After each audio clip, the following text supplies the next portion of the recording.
What's going on, guys? And in this video, we are starting a new series called the subreddit series, essentially where I go on Reddit and I answer some of those questions that people have, whether it's related to mindset, optimization, or perspective. So if that sounds like something you are interested in, remember to subscribe if you haven't done so already. And also, if you are feeling generous, remember to drop a like before we get started. Now, I already pulled up one particular subreddit. I've already pulled up one particular topic that has been highly marked up or graded, however you want to call it. But I do have one that has caught my interest. And because I think a lot of people can relate, especially in the specific circumstances that we are currently in, I wanted to bring this up because I thought it would help a lot of people. And that's essentially what I'm doing with this subreddit series, is going in here and finding those questions that I think I can address the masses for anybody else that might have similar questions. So without further ado, I'm gonna go ahead and pull this up for you guys. So the backseat driver in my own life. Now, I'm not going to read this verbatim, but we're going to go ahead and shoot through here. He's not really sure how he started this off, but I've noticed that I have an issue. I feel like I'm watching my life like a movie and not really in control. I feel like I'm in a constant state of daydreaming, and it makes any sense. My five senses have been suppressed and weakened as the days go on. My sight has begun to feel blurry and gotten worse. The best way to describe what's going on is I'm feeling asleep but awake, if that makes any sense. There's some other stuff, but I don't feel like typing it. So that's essentially the subreddit, backseat driver in my own life. Now, this is something that I think a lot of us can relate to, especially in the specific circumstances that we are in. What I see is he is starting to get in a depressive state. And it's very common, especially now, because we are secluded. We are blocked off from society. Even though we are introverts, we still need to understand that we still are social creatures. We still like to get out and do things. And right now, a lot of that is restricted. So I completely understand where this person is coming from, that life is pretty much just going on, as we all know, over the past almost year now. It's been quite a few long months, but this year coming to an end, we do see that life is passing on. Time never stops. And this is one thing to realize, is that time in itself is something that's always ongoing. It's something we can't get back. And so right now, even though we are secluded and we try to do things with people that we love and try to continue our lives, it is a very difficult time. But with that being said, now is the best time to try to understand yourself the most, and finding your motivation and finding your purpose and finding these things, because it takes a lot of internal work. And a lot of times we try to fill this gap with ourselves and getting to know ourselves, because a lot of times we don't like our current situation, so we'll fill it with TVs and movies and something, or books or something that will entertain us to give us the life that we want, as opposed to us creating the life that we want. And especially now, movies aren't coming out, everything is being pushed back and delayed. And so now we don't have that thing that's constantly filling that void. Even gyms are really limited. And so a lot of the things that you want to do, even activities and such, are all very limited. So you end up having to spend a lot of time with yourself and your thoughts. And this is a very dark place for a lot of people. Even for myself, it was a very dark place until I started doing a lot of internal work and understanding that the breathing and the stillness is, as daunting as that may seem, it helps tremendously when you get in the state where you feel like you're in the back seat of your life. And it's not until you take control, but you have to realize that you can take control at any time. And I talk about how if you don't take control, life will throw you whatever it's going to give you. And 9 or 10 out of 10 times, it's going to give you something that you don't want.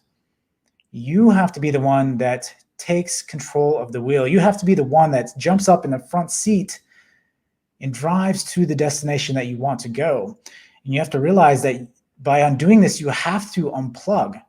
You can't sit down and feel sorry for yourself. Yes, it is a difficult time, and I understand that it's hard to just go out and do stuff, but you can still take walks. You can reconnect with nature.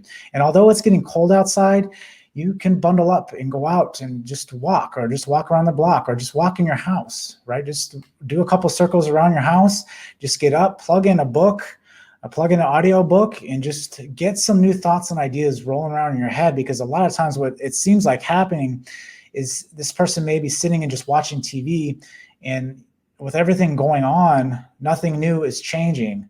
So yes, the concept of time is passing because time is always ongoing, but you can make a change by trying to improve yourself, by getting to know yourself better right now, because I don't think there will ever be another time where you will get the chance to spend as much time with yourself and understand yourself. And this is why up until this point, with everything going on, we've become really disconnected with ourselves. We don't really know who we are until you have some of those days sometimes where you wake up and you don't recognize who you are anymore, or you look in the mirror and you get that moment like, who is that person? I don't even know who that person is anymore, because you've been riding on this subconscious wave this whole time without consciously making any change in your life, without consciously trying to do better. And that's ultimately what it is. Even though you can establish these routines and these habits that make you very productive, you still have to realize that it is still an ongoing process to allow yourself to improve and do better. Yes, you'll have bad days. You always have those bad days where you still feel like you aren't accomplishing as much as you would like to, but that's okay. Just as long as you are proceeding forward, you have to continue to put forth the effort every single day. As long as you're essentially winning most of the days. You don't have to win them all, you just have to win the war. And so by doing this, you have to win majority of the battles every day. And that's not saying that some days aren't easier, some days are easier, especially when you do get in a routine, especially when you do start having good, positive habits. And especially from this particular situation, more than likely, this person is not actively going out and doing anything. Now, I understand you're trying to take precautions, and that's great, but I think for our mental health, you still need to go out. You still need to do things. You can't just lock yourselves away. And something I actually read in one of the recent books that I was reading was the fact I was learning more about the brain and how the brain needs relationships in your life.